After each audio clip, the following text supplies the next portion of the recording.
It's an emotional day for me. I'm boxing up my Moser R5. I've been using this for the past year and a half, but I'm excited to show you all my new wheelbase.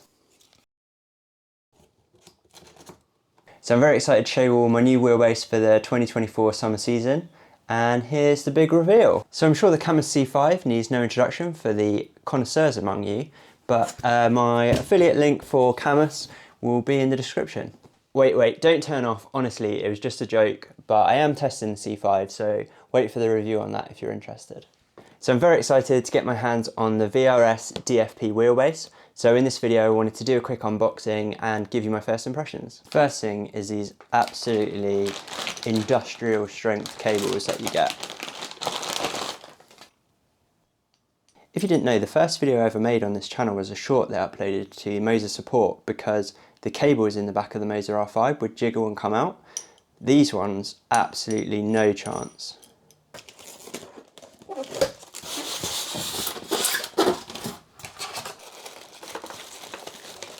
Jesus, that weighs a lot. I can barely hold it one-handed to get it open.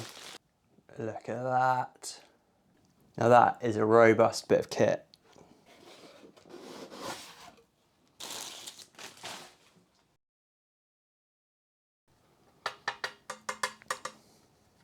This feels really nice and solid.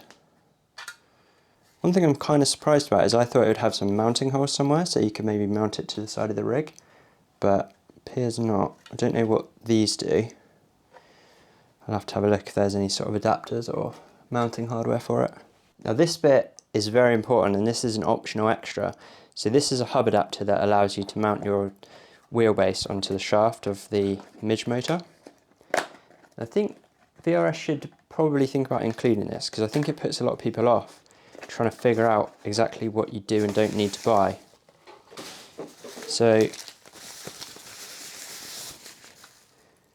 this is a hub adapter that turns the shaft of the midge motor into a standard 6-hole mounting pattern. So if, for example, you've got the Moser universal hub, then the hub mounts onto the shaft adapter, and then you can mount the wheel straight onto this. And we've got a surprise in here. So that's the key. It goes into the slot here. And there's everything with my hand for size reference. So this VRS box is exactly 1 handspan width, and it's definitely no problem trying to hide that somewhere. The cool thing about the VRS is you don't have an additional power brick, so this is just a cable that goes straight into this because all the power work is all done in here, and then that just sends the power straight to the motor. So we need something to mount all this to, and I went for the Prime Sim wheelbase brackets from GT Amigo, which should work with my existing Prime Lite rig. Here's the front mount plate, so the midge motor can just screw directly into this. A few little scuff marks here on this side, and this is the first piece I've ever seen from GT Amigo that hasn't been cut perfectly. Same problem with this one. It looks a bit grimy.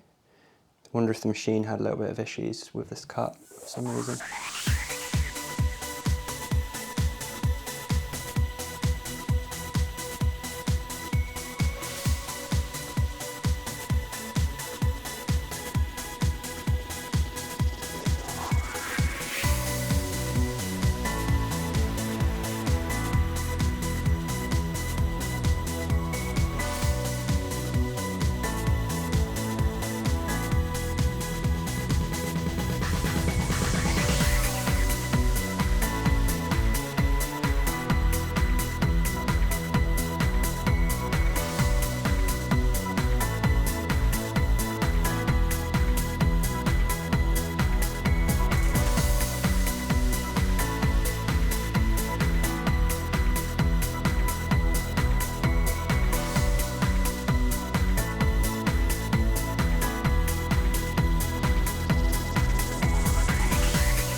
nervous.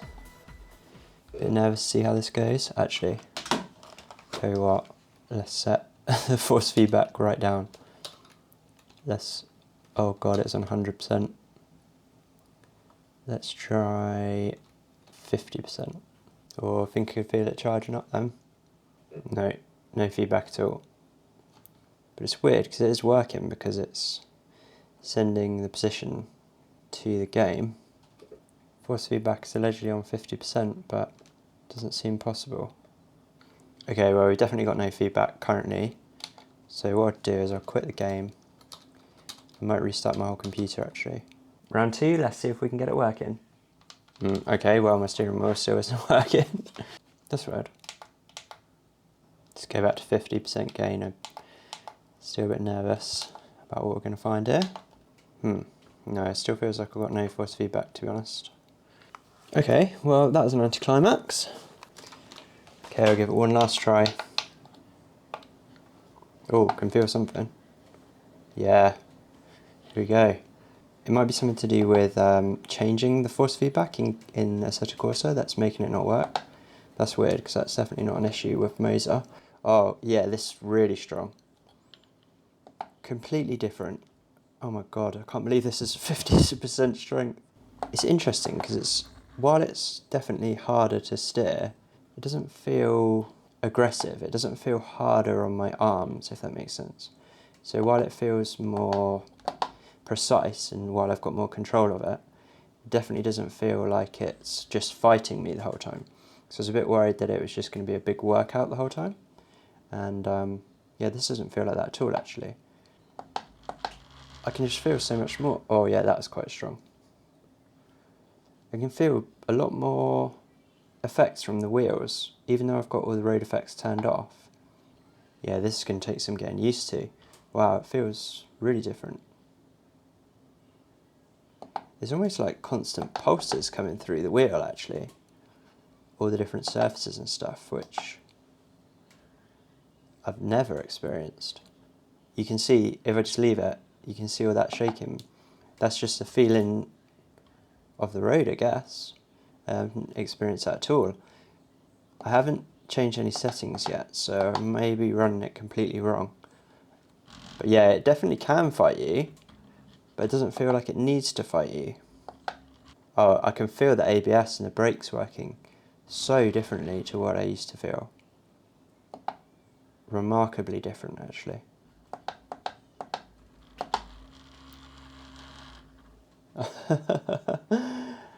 One day I'll be able to keep it on the track. I've got completely different sensation from the road. It's taken a bit of getting used to be honest. I think the feeling that I'm most surprised about is like the understeer feeling, which previously didn't experience at all. But you can really feel as the tyres sort of scrub straight. And yeah, on the Moser I didn't have that feeling. I'm not sure if it's just the settings or whether this is better as default or not. I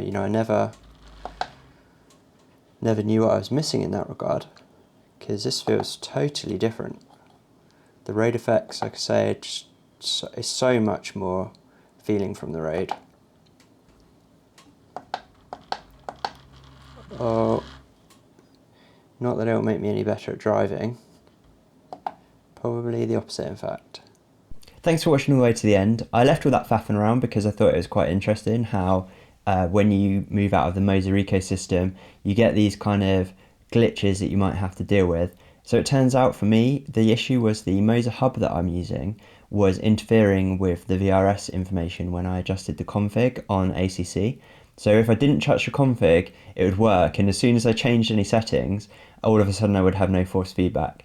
But Moser and VRS support were both amazing, and by the next day I had a fix, and I just needed to change the firmware version on the Moser hub, and since then it's been absolutely superb. I'm loving this combo of the KS wheel with the VRS base, and the VRS base has been such a huge upgrade. If you're thinking about it, I really hope this video has helped you decide whether this is right for you, and I'll definitely follow up with a review in the future once I've used the base more and have a good understanding of how it works. But thanks for watching to the end, and have a good day. I hope to see you racing. Bye.